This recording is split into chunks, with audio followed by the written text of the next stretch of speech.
world. Hello, hello, hello. Welcome back to Mindful Moments podcast with Dr. Watts. We are so excited to be here. I wanted to jump on here and just talk about some stuff that continues to be on my heart, on my mind, and just talk something real with you today. I've been thinking about the last few times that we've been meeting and how authentic and how real it is that I want to make this platform for everybody. And oftentimes we don't get to see the real side of a professional or an expert, right? So it's hard to see us sometimes as being in a normal light or as being as normal, whatever normal is. And so I wanted to kind of just jump on here and talk about some of the things that we struggle with every single day in terms of, and I say every single day, it's not just us as clinicians, so let me just slow down a little bit, okay? But what I'm more so talking about is, you know what I'm saying? Like things that kept us, what got me started in terms of being a mental health expert, a mental health professional, which to many people, being Black and in this light is not, it wasn't accepted. It was misunderstood, I want to say, for so much. And many would consider me to be like a rebel. So let's just talk about that a little bit, a little rebel, especially me being a church girl, born in the church, raised in the church, come from a line of ministers, ordained ministers. But what happened is, as a young girl growing up, I would see all of these things. I would see how individuals struggle significantly with mental health issues now that we know what it is, right? So they struggle for so long without any help, without any outlets, without a safe space to disclose how they're feeling, what they're going through, and so on. So for so long, we managed in that space. So not only seeing it on the outside, but also seeing it internally, right? Within like people that were in close proximity of me. So whether it was a friend, whether it was a family member, but we've seen it. And many times, many cases, we've seen it where people struggled in silence.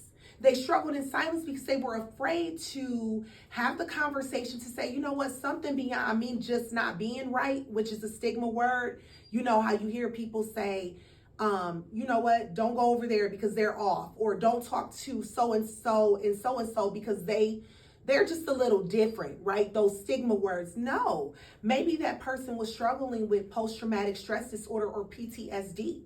Or maybe this individual is chronically depressed, right? Or maybe this person is experiencing this high level of heightened anxiety. We didn't consider those things, especially in the Black community or the BIPOC community. Let me say that, okay? The reason I say Black is because I'm African American. However, in the BIPOC community, these are discrepancies that we had to deal with and that we had to suffer with in silence. Why? Because we felt like it wasn't a space that was accepted. We weren't able to have this conversation. We weren't able to say, I'm not okay. I'm not okay. And then the reason that we didn't do it is because we were afraid of how people would perceive us, right? And so because of that, that kept us in a space for years, centuries, right? Of holding on to a mental health disorder, which in fact, over time got worse, okay? So, why did we do that? Why? Fear. And I spoke about that last week about fear and anxiety. But fear is a beast. Like, fear keeps us stagnant. It keeps us in a space where we don't want to explore certain things because we are afraid. We are afraid of the outcome. We are afraid of how others may perceive us, right? And so because of that, we just don't deal with our own issues, challenges, or circumstances. We just don't. So it was boggling to me. It is boggling to me that here we are in 2024. And yes, we're far more advanced and educated and willing to seek help now, you know, and there's education going forth. For example, I do a lot of education. I do a lot of speaking. I do a lot of those things so that I can inform, right? It's the informative piece. And then the piece to release the people to say, you know what, girl, you know what, bro, like you're good. Go get the help that you not only need, but that you deserve. Okay? So we're going to talk about it. Let's keep talking about it today. Like, it hurts. It hurts to know that this happens. It is amazing. It is, like I said, you guys, it is so much that keeps us hesitant and refrains us from, you know, just stepping into the space of saying, I need help, I'm different, as I indicated before. Primarily because we are afraid of being labeled as I can't do it, or not being able to do it, not being able to take the things that life brings on us. And so we have to move forward with that. An extension of what we're talking about today is like, even in the church, let's use church as a prime example. Know what I mean? And we were just talking about that again. And it is so disturbing to understand that someone can come to church and not, and go through what they go through, holding on to what they hold on to. But more importantly, not being able to disclose the struggles that they have. What's more mind-boggling or disturbing is that when you have someone in the ministry, in the church, and they're sitting there, they see you every week, they see you coming every week, but they don't see the fact that, hey, this person, he or she is struggling. They don't look the same. They're not smiling as often, or they kind of look a little isolated in their space. So rather than identifying those signs, we kind of just ignore them. Why? Because we become comfortable and complacent with someone just showing up. But what's just showing up? What is just showing up? Right? We have to kind of get in people's business. It is our job and our obligation to do so. We have to be that type of person and know that it's okay to be that type of person. It's not us being nosy. It's not the next person trying to get in your business per se. No. Right? It's this person trying to get involved to make sure that the next person is okay. So please, I encourage you in this day and age to ask those imperative questions. Are you okay? What's going on? Do you need a hug? Do you need to speak to someone? I'm here for you. And sometimes that is a huge game changer to someone that's struggling in the mental health perspective. As Christians, as followers of Christ, as believers, whatever your denomination is, I dare you to try it. I dare you to try it. We should be having these conversations in the realms and the walls of the churches. And because this is the world we live in, you all, we are in a mental health crisis.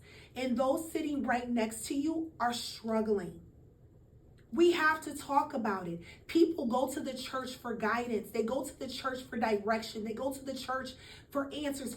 They go to leaders in the church because they feel that, well, this person is a little bit closer to God, or they just don't know. And that's not always true, right? But they feel that if my leaders can't tell me or direct me into the right direction, or help me and assist me and give me reliable resources, I'm big on that. Reliable resources, and who can I turn to? So if we're not assuring that we are educated in this perspective as Christian leaders, as believers, as leaders, if we are not informed enough, if we are not bringing this information to the table, then how can we help?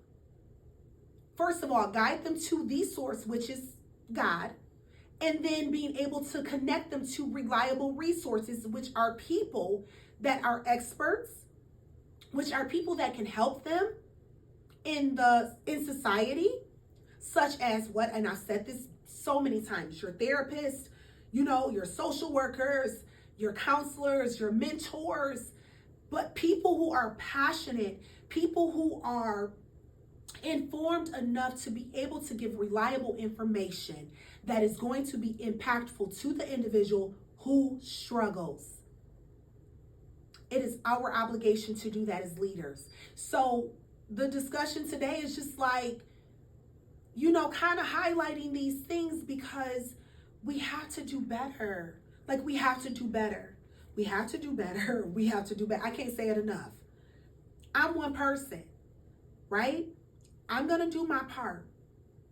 But can you imagine how much more powerful we will be, or how much more impactful that we will be, and how we can decrease those numbers, or the rate of mental health numbers in total as a whole, if we connected, if we linked up together? Can you imagine the changes that we could make together?